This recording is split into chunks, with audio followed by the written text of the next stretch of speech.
ఖచ్చితంగా మీరు చెప్తున్నట్టు నాకు అనిపిస్తుంది. ఎందుకంటే మేము ఆర్టికల్ 370 రద్దు జరిగినటువంటి సమయంలో కాశ్మీర్కి వెళ్ళాం సార్.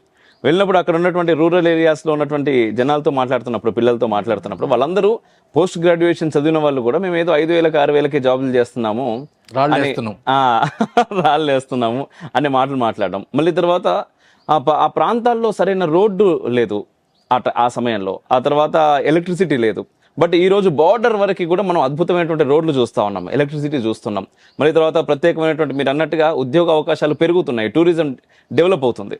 కానీ వీటన్నిటికీ ఇటువంటి దాడి చేయడం ఒకటి, అట్ ది సేమ్ టైం ఆ లోకల్ ఉన్నటువంటి సమాజం కూడా కొంతమేర సపోర్ట్ చేయకుండా ఇటువంటిది జరగదు. ఆ వాళ్ళు సపోర్ట్ చేసిన వాళ్ళకి అసలు ఏం చెప్పొచ్చు మనం, ఈ నాయకులను కానీ. ఈ రోజు మనం సింధు జలాలు పాకిస్తాన్కి ఆపితే అలా ఎట్లా ఆపుతారని చెప్పేసి మీరు ప్రశ్నిస్తున్నటువంటి జనాలు ఉన్నారు మన దేశంలో. ఎంత దుర్మార్గులు పుట్టిరంటే ఈ దేశంలో. వాడికి వాడి కుటుంబం మీద ప్రేమ లేదు, దేశం మీద ప్రేమ అంతకంటే లేదు, అసలు దేశభక్తి అనేది సున్నా. ఒక్కొక్కడు ఎక్కడ లేని మానవతావాదులు ఎప్పుడు వస్తారంటే, హిందూ మతం గురించి ఏదన్నా బ్యాడ్గా చెప్పాలంటే మానవతావాదులు బయలుదేరికి వస్తారు. ఇక నువ్వు మొన్న జరిగింది పశ్చిమ బెంగాల్లో 12-13 ఊర్లల్లో హిందువుల్ని ఖాళీ చేయించిండ్రు. ఖాళీ చేపిస్తే ఏ ఒక్క మానవతావాది మాట్లాడలే. దాడులు జరిపి పంట పొలాలు 100 ఎకరాలని నరికి పక్కన పెడితే ఒక్క మానవతావాది మాట్లాడలే. ఈరోజు వచ్చి నీ దేశం కాదు, నీ మీద వాడు చంపడానికి వచ్చిండు, అట్లాంటోడికి నువ్వు నీళ్లు ఆపుతా అంటే, ఇంకా చంపటం మొదలుపెట్టలే, నీళ్లు ఆపుతా అంటే ఇది మానవత్వం కాదనే ఎదవలు పుట్టిన దేశం ఇది. అందుకని ఇట్లాంటి వాళ్ళందరూ నేర్చుకోవాలి.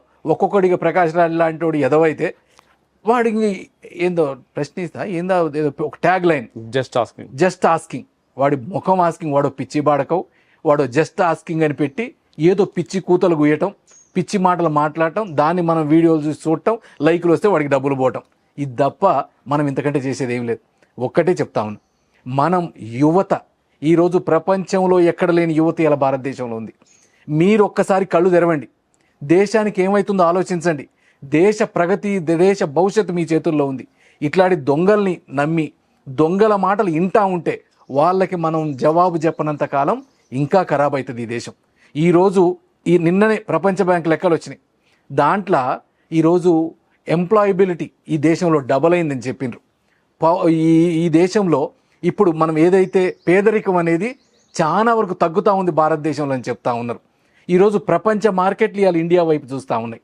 ఈరోజు లక్షల కిలోమీటర్లు మన రోడ్లు అయితేంది, రైల్వేస్ అయితేంది, విమానయానాలు అయితేంది, బస్సుకి విమానానికి తేడా లేకుండా చేసిండ్రు బీజేపీ వచ్చినాక.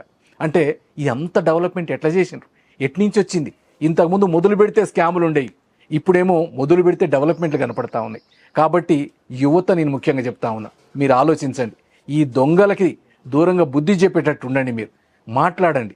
మీరు ఇంకొకటి కూడా నేను చెప్తా ఉన్నా, 5 కోట్ల మంది ఈరోజు రోహింగ్యాలు అయితేంది, బంగ్లాదేశీస్ అయితేంది, పాకిస్తానీస్ అయితేంది, ఈ ఇన్ఫిల్ట్రేటర్స్ ఎవరు, మన దొంగ రాజకీయ నాయకులు తీసుకొచ్చి ఆధార్ కార్డులు కూడా ఇప్పించే స్థాయికి దిగజారిండ్రు. అట్లాంటి వాళ్ళని మీరు పక్కన ఉంటారు. ఇలా ఒక ఆయన ఎక్కడి నుంచో వస్తారు, తెలంగాణలో ఉంటారు, ఆంధ్రాలో ఉంటారు. వచ్చినప్పుడు వాళ్ళు వచ్చి ఏమని చెప్తారు, మేము యూపీ నుంచి వచ్చినాం, బీహార్ నుంచి వచ్చినాం అంటారు. యూపీ నుంచి బీహార్ నుంచి రావటంలే, వీళ్ళు బంగ్లాదేశ్ నుంచి, బర్మా నుంచి ఇక్కడికి వస్తూ ఉన్నారు.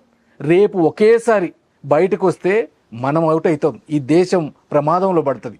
మీరు కళ్ళు తెరిచి ఉండండి, చిన్నది కూడా మీరు గమనిస్తూ ఉండండి.